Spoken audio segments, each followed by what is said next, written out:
James chapter 1, verses 22 through 24. Do not merely listen to the word and so deceive yourselves.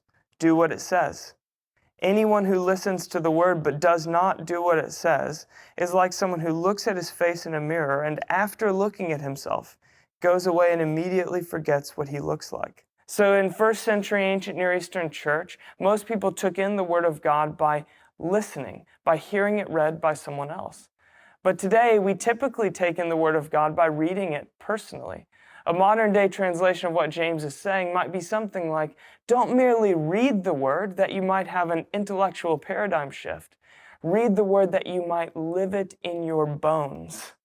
Then James, the brother of Jesus, borrows a page from Jesus' book, offering us a parable that might illustrate this principle. He says anyone who reads the word and then goes how they would have lived otherwise is like someone that looked at themselves in the mirror then forgot what they looked like.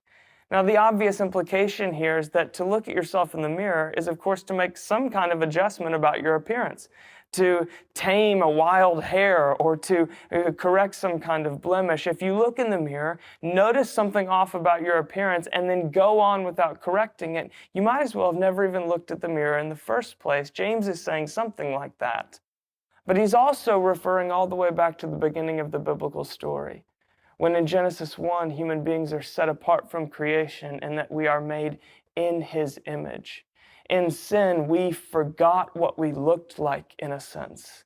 And that's what James is saying, that when we look into the Word and don't merely understand it in our minds, but live it in our lives, we recover our created identity and we discover again the true selves that God made us to be in the first place. So today, may you not only get the Word read, but may you get it lived.